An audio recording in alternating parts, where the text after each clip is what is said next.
بسم اللہ الرحمن الرحیم. ہارون رشید عرض کر رہا ہوں. السلام علیکم ورحمۃ اللہ وبرکاتہ.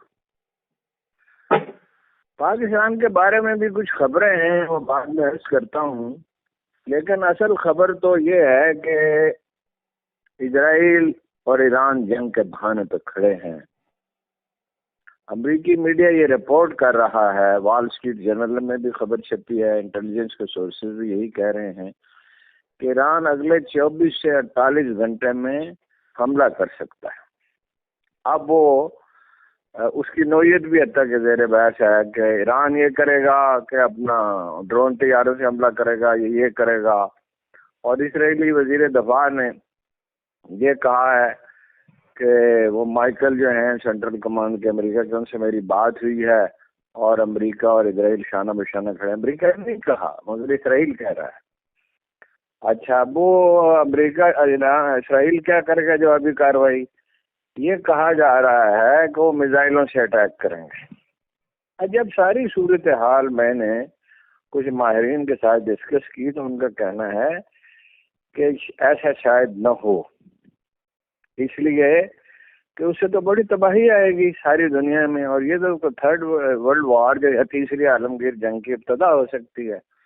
اور ایرانی بڑے سیانے ہیں، ان کے پاس بڑی اپرچونٹی ہے.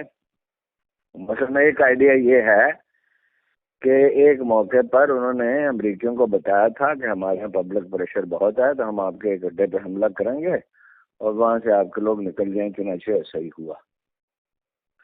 پھر یہ ہے کہ وہ حزب اللہ کے ذریعے اور یمنی فوج کے ذریعے اور خود اپنے طور پر بھی ان پہ پریشر بڑھا سکتے ہیں. لیکن بہرحال امریکی ذرائع ابلاغ وہ یہی کہہ رہے ہیں اور اسرائیل بھی یہ کہہ رہا ہے کہ ہم جواب دینے کے لیے تیار ہیں. سفارت خانے ان کے بند ہیں اور لیڈرشپ، ایرانی لیڈرشپ کہتی ہے کہ اب ان کا کوئی سفارت خانہ محفوظ نہیں ہے. دھمکی انہیں دے رہے ہیں. ظاہر ہے پبلک پریشر ہے. جو کچھ انہوں نے کیا ان کے سفارت خانے میں، ایک ایرانی قوم پرست تو بہت ہیں، دمشق میں ان کے سفارت خانے پہ جو حملہ کیا. اور امریکہ جو ہے، میں نے ان سے پوچھا کہ میرے فلسطینی دوست ہیں، تو انہوں نے مجھ سے بڑے کلک کے ساتھ کہا، میں نے کہا فوج تو نکل گئی غزہ سے، صرف ایک بریگیڈ فوج باقی ہے. تو انہوں نے بڑے کلک سے کہا جھوٹ بول رہے ہیں، فوج نکلی ہے تو اس لیے نہیں نکلی ہے کہ وہ نکلنا چاہتی ہے، بلکہ فوج اس لیے نکلی ہے کہ عید کے بعد یہ حملہ کریں گے غزہ پہ.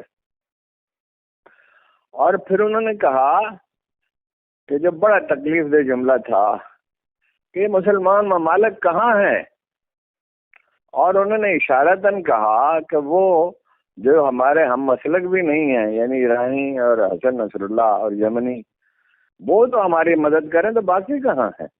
اب جیسے میں نے آپ سے عرض کیا تھا، پاکستان سے ایک میسج جانا چاہیے تھا کہ ہمارے لوگوں میں بڑی بے چینی ہے اور اسرائیل جو ہے وہ اتنا بارود برسا چکا ہے 2 ایٹم بموں کے برابر. تو ظاہر ہے خوف کا تبادل پیدا کرنا ہوتا ہے، ضروری نہیں ہوتا سخت فکرہ کہا جائے. آخر ضیاء الحق نے بھی تو کیا تھا راجیو گاندھی سے بھی، اور اندرا گاندھی کے دور میں بھی کیا تھا. ایک فیئر وہ پیدا کر دیتے. تو اس میں کئی واقعات ہیں، ان کی میں تفصیلات میں جاؤں تو بات موضوع سے میں شاید ہٹ جاؤں گا. لیکن ضیاء الحق نے راجیو سے کہہ دیا تھا نا کہ اگر آپ نے حملہ کیا، ہم تو افغانستان میں پھنسے ہوئے ہیں، تو پھر ہمارے پاس تو کوئی چارہ نہیں ہوگا، جو آخری ہتھیار ہے وہ استعمال کرنے کے سوا. اور میں نے اس کو کنفرم کیا تھا 2 سورسز سے، ضیاء الحق سے بھی، میرے خالازاد بھائی جب اس دنیا میں نہیں ہیں انہوں نے بتایا تھا. پھر میں نے اس گارڈ سے بھی کنفرم کیا جو اس دن ان کے ساتھ تھا. وہ لاہور میں آ گیا تھا تو میں گیا، اس سے پوچھا، اس نے کوئی تفصیل بتائی.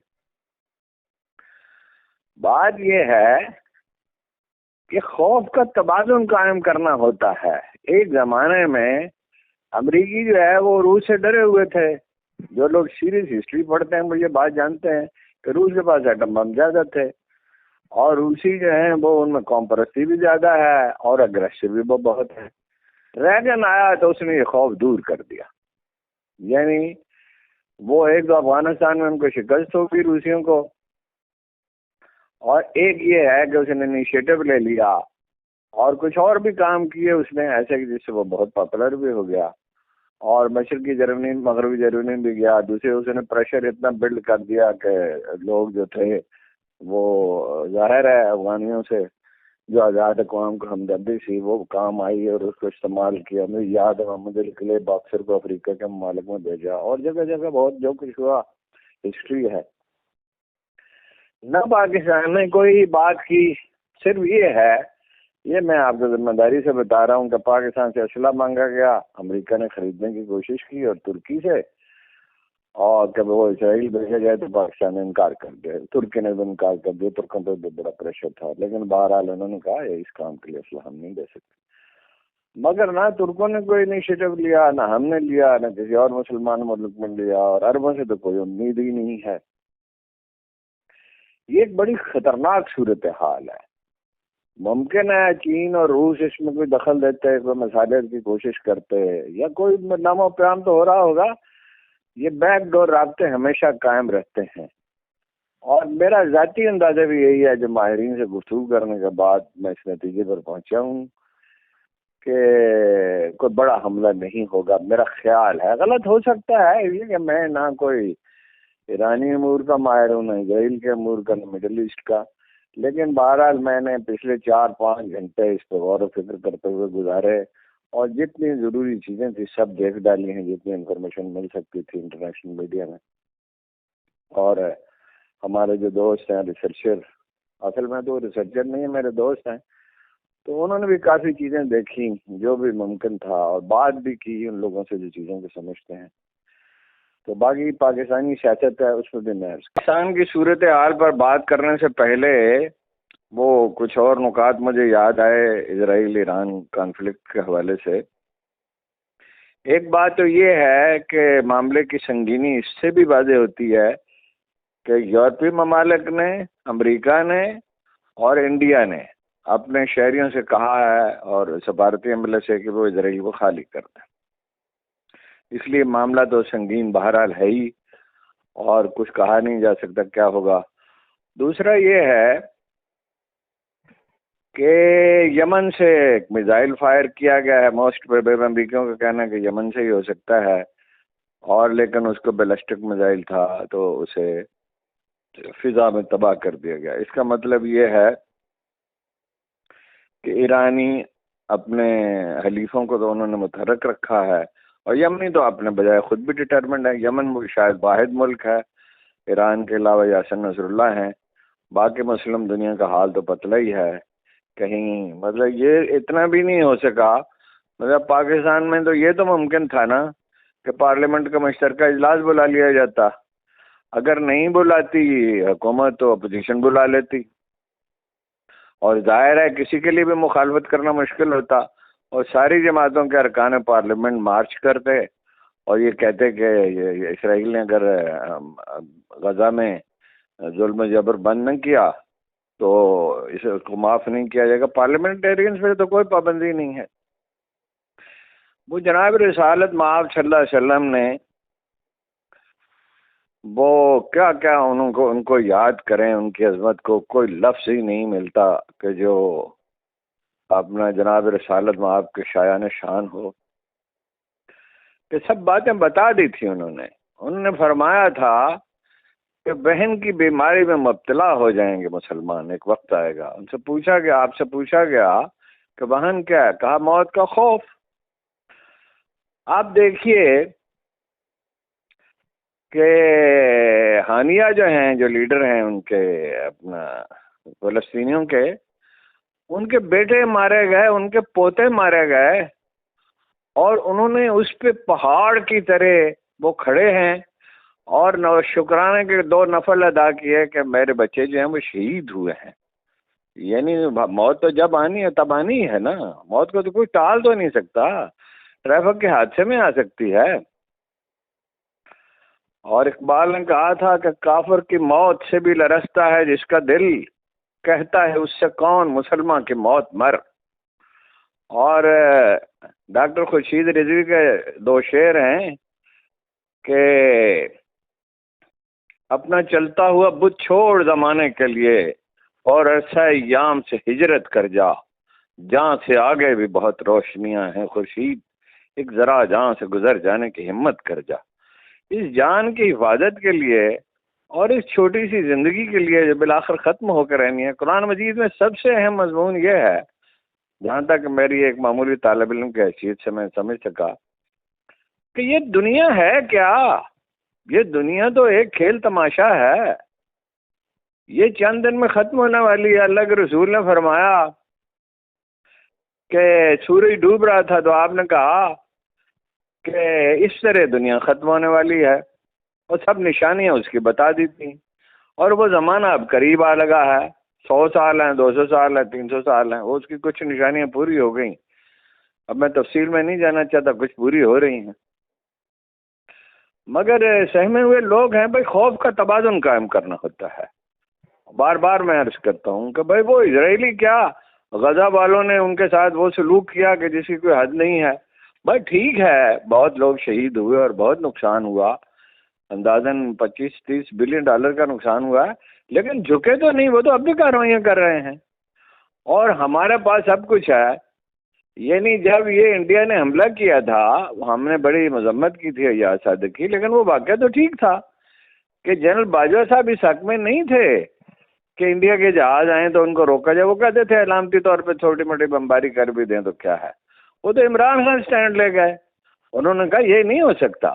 چنانچہ بہت بڑی تعداد میں جو ہے پاکستانی جہاز بھی جواباً اڑے، اور باقی ریسٹ از دا ہسٹری.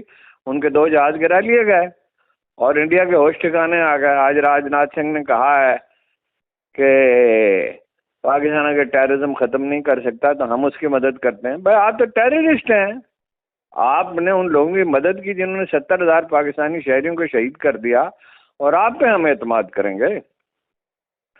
بات صرف یہ ہے کہ حوصلہ مندی کی ہوتی ہے ضرورت. عربوں کے پاس کیا رکھا تھا جی؟ ان کے پاس کوئی فوج تھی، انہیں کوئی جنگ کا تجربہ تھا. انہوں نے جو 2 سپر پاورز کو اپنا تباہ کر دیا، یا بعد میں ترکوں نے کیا کہ یورپ کے کتنے ممالک پہ انہوں نے قبضہ کر لیا.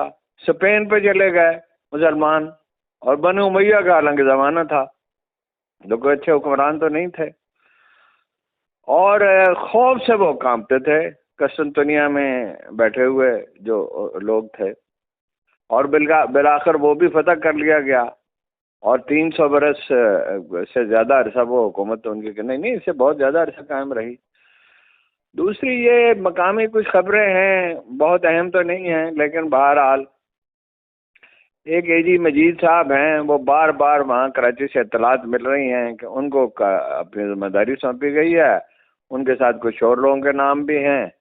لوگ الزام لگاتے ہیں کہ زمینوں کے خرید و فروخت اور قبضے سارا کام ان کے ذمے ہے، اور وہ ہر جگہ پولیس کو کہہ دیا گیا، محکمہ مال کو کہہ دیا گیا، تمام محکموں کو کہہ دیا گیا کہ یہ جو کریں. یہ الزام ہے. اب یہ کہا جا رہا ہے کہ معاملہ جو ہے وہ اربوں ڈالر تک جا پہنچا ہے، جس بڑے پیمانے پہ وہ کر رہے ہیں، منی لانڈرنگ کر رہے ہیں، پیسے ملک سے باہر بھیج رہے ہیں. تو ظاہر ہے اگر یہ اخبار نویس کہہ رہے ہیں کہ یہ سنجیدہ الزامات ہیں تو اسٹیبلشمنٹ کو بھی معلوم ہونا چاہیے. جناب صدر نے خطاب فرمایا ہے اور لکھی ہوئی تقریر ان سے پڑھی نہیں جا رہی تھی. 3 سال پہلے میں نے عرض کیا تھا کہ وہ کام کرنے کے قابل نہیں رہے، نہ وہ رہے ہیں نہ نواز شریف صاحب رہے ہیں. اب نواز شریف صاحب نے جو دعویٰ کیا ہے وہ کہ جو سارے وعدے پورے کیے جائیں گے اور پنجاب ملک ترقی کی راہ پہ چل نکلے گا، کہاں سے چل نکلے گا؟ یہ کس کو آپ بتا رہے ہیں ملک ترقی کی راہ پہ چل نکلے گا؟ کس چیز سے چل نکلے گا؟ پیسہ تو ملک سے باہر جا رہا ہے، کاروبار تو ہو نہیں رہا. ایک لے دے کے پراپرٹی تھی اور کنسٹرکشن تھا، وہ بھی ختم ہو گئی، کنسٹرکشن بھی ختم ہو گئی، چیزیں اتنی مہنگی ہو گئی ہیں کہ گر گئی ہیں. ساری دنیا میں کرائسس ہے، لیکن پاکستان تو اگر کوئی کوشش کرے تو کچھ نہ کچھ سہولت تو لوگوں کو دے ہی سکتا ہے. مگر سہولت تو بھائی ایک مستحکم معاشرے میں دی جا سکتی ہے. جہاں پیسہ ملک سے باہر جا رہا ہو وہاں معیشت کیا ٹھیک ہوگی؟ اور محترمہ وزیر اعلیٰ جو ہیں وہ ابھی تک ان کو سمجھ نہیں آئی، وہ غالباً والد کے کہنے پہ چلتی ہیں. روز کسی کو بلا لیتی ہیں، کسی پولیس والے کو، اس کو تھپکی دیتی ہیں تمہارے ساتھ بڑی زیادتی کی ایم پی اے نے تو یہ ہے، تو تم اپنی ڈیوٹی کر رہے تھے. یا کسی خاتون کو بلا لیتی ہیں، اس سے بات کرتی ہیں. حکومت اس چیز کا نام نہیں ہے کہ آپ اپنا امیج بہتر بنانے میں لگے رہیں. امیج خود بخود ٹھیک بہتر ہو جاتا ہے. میں نے پولیس والے کو شاباش دی، اس کی خبر چھپ جاتی تو ہم سب کہتے چیف منسٹر نے اچھا کیا ہے. مگر اتنا اہتمام کہ جو وہ 1 گھنٹہ ضائع ہوا ہوگا، ظاہر ہے اس کو بلایا، پھر وہ آیا، پھر اس کو بٹھایا، پھر اس سے گفتگو کی، پھر اس کی ریکارڈنگ کی، پھر اس ریکارڈنگ کو دیکھا. بھائی اتنا وقت کس کے پاس ہوتا ہے؟ حکمرانوں کے پاس وقت نہیں ہوتا. حکمرانوں کو کوئکلی ڈسیزن کرنے ہوتے ہیں. مجھے ایک دفعہ عمران خان نے کہا کہ میں نے صرف 3 چھٹیاں کی ہیں 3 سال میں، یعنی اتوار والے دن بھی کام کرنا پڑتا تھا. حالانکہ میں تو شاکی تھا، کبھی آپ اتنا زیادہ وقت آپ کو دینا چاہیے، بعض اوقات جلدی دفتر سے آ جاتے. تو انہوں نے کہا تمہارا تاثر صحیح نہیں ہے. ادھر جناب اہم کیسز ہیں وہ پیش ہونے والے ہیں. ہفتے کو اپنا عدت کیس، پیر کو ساری، اور منگل کو اپنا القادر یونیورسٹی کا ہے، اور پھر وہ سائفر کا ہے، اور بدھ کو جو ہے وہ سائفر کا ہے. تو اس میں وہ جو قصہ تھا زمین کا ملک ریاض کے ساتھ، وہ تو ختم ہو گیا. وہ اس طرح ختم ہو گیا کہ عباس پٹواری کو جب بلایا گیا، عباس گورایا کو، تو اس نے کہا کہ یہ اتنے فلاں جگہ 25 کروڑ روپے ادا کیے ہیں. اور یہ کہتے تھے نا مفت زمین اس کو دی ہے فرا گوگی جسے کہتے ہیں، فرا شہزادی جن کا نام ہے، اور وہ موہڑا میں اور موہڑا نور میں، اور ایک تیسری جگہ. تو وہ ساری تفصیل اس نے بتا دی کہ ایک جگہ 25 کروڑ روپے ادا کیے ہیں، دوسری جگہ بھی 25 کروڑ ادا کیے ہیں، تیسری جگہ 3 کروڑ روپے ادا کیے ہیں. تو وہ کیس ختم ہو گیا.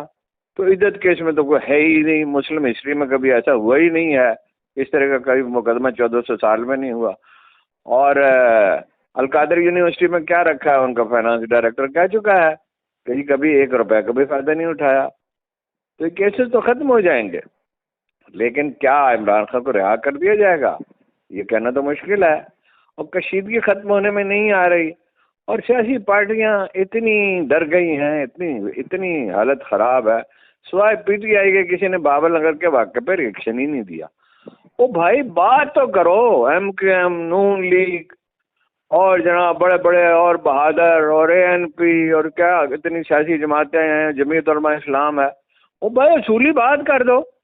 کوئی یہ کسی کی نہ کرو، کسی کی مذمت، نہ کسی کو برا بھلا کہو، اور یہ کہو کہ بھائی قانون کو بروئے کار آنا چاہیے، اور جو قصوروار ہے شفاف تحقیقات ہو. وہ اپنا یہ تو نہیں، ایکسیپشن تو نہیں ہوتی کہ قانون فلاں قانون توڑ سکتا اور فلاں نہیں توڑ سکتا. آپ کسی کو مورد الزام نہ ٹھہرائیں، مگر آپ یہ تو کہیں کہ بھائی جو قصوروار ہے اس کی تفتیش کر کے اس کو سزا دی جائے. اور آئی ایس پی آر کو یہ توفیق نہیں ہے. وہ خیر وہ بیچارے کیا کریں، تو اوپر سے انہیں حکم لینا ہوتا ہے. ایک فکرے کا بیان جاری کرنا تھا کہ تحقیقات ہوگی اور ایسی ہوگی، شفاف ہوگی کہ لوگ بالکل مطمئن ہو جائیں گے. پولیس والے بھی مطمئن ہوں گے، فوجی بھی مطمئن ہوں گے، شہری بھی بابل نگر کے مطمئن ہوں گے. ایسے لوگوں کے ذریعے تفتیش کرائی جائے گی. اور جو قصوروار تو 2-4 آدمی قصوروار نکلیں گے نا، باقی تو حکام کی تعمیل کر رہے تھے. انہیں تو معمولی مطلب یہ سزائیں دی جا سکتی ہیں. جو ایک آدمی ذمہ دار ہے، پولیس میں ہے، ایک آدمی فوج میں ذمہ دار ہے، اگر ہے، جو بھی ہے، یہ نہیں ہے کہ فلاں ذمہ دار ہے. وہ تو اس طرح کی چیزوں پہ فتویٰ تو نہیں دیا جا سکتا. اگر یہ تاثر تو یہی ہے کہ پولیس کے ساتھ جاتی ہوئی. آئی جی صاحب کا حال اتنا پتلا ہے کہ وہ کہہ رہے ہیں ڈی پی اوز کو کہ اگر کسی نے احتجاج کیا اور اپنا جو کیا آئی ڈی ہوتی ہے وہ اس پہ ایکس پہ وہ اس پہ سیاہ رنگ لگایا تو جناب ان کو سب کو ڈی پی اوز کو نکال دیا جائے گا. وہ اللہ کے بندے، وہ کہو بھی بات ہو رہی ہے، تفتیش ہوگی، اور جو قصوروار ہیں اپنا بات کریں ملٹری لیڈرشپ سے، اس علاقے کے کور کمانڈر سے بات کریں. اس میں کیا ہے؟ وہ آخر بات کرنے سے کیوں ڈرتے اور رجھتے ہیں؟ ایسا کیا عجیب و غریب معاملہ ہے؟ انصاف سے خوف آتا ہے، حالانکہ انصاف سے استحکام آتا ہے. انصاف سے اعتماد اور ساکھ پیدا ہوتی ہے. اور دنیا میں اصل چیز بس ساکھ ہی ہے. تجارت ہو، صحافت ہو، سیاست ہو، صنعت ہو، دنیا رشتہ و تعلق، ناتا تعلق ہو، کوئی لیڈرشپ ہو، کوئی چیز بھی جو ہے اس میں اصل پیمانہ یہ ہوتا ہے کہ ساکھ ہے کہ نہیں ہے. ایک آدمی ہے وہ اپنی زبان سے کہہ دیتا ہے کہ میں نے یہ جگہ خرید لی، یہ انڈسٹری خرید لی، یا یہ پلاٹ خرید لیا، یہ مکان خرید لیا، کل میں پیسے دے دوں گا، اور وہ کہتا ہے کہ میں تمہیں بیان دیتا ہوں. تو ایسے لوگ بھی میں نے کراچی میں دیکھے، خاص طور پہ اور بھی جگہوں پہ دیکھے، کہ کہتے ہیں سر آپ کی زبان کافی ہے. مطلب ایسے لوگ ہوتے ہیں جو کسی کو دھوکہ نہیں دیتے، کم ہوتے ہیں. تو بھائی اپنی ساکھ جو ہے وہ فوج کی بہتر ہونی چاہیے، پولیس کی بھی بہتر ہونی چاہیے. اب بگاڑ پیدا کرتے کرتے کرتے کرتے آپ اس کو کہاں تک لے جائیں گے؟ ملک کی سب سے بڑی پولیٹیکل پارٹی جو ہے وہ دباؤ میں ہے، اور دباؤ بھی ایسا ہولناک کہ جس کی کوئی حد نہیں. 2 سال سے پولیس گھروں میں گھس رہی تھی، اب پولیس تھانے میں فوج والے جا گھسے. اب بھائی کوئی انصاف کوئی چیز ہے؟ اگر کسی کی سمجھ میں یہ نہیں آتا، مجھے حیرت ہوتی ہے.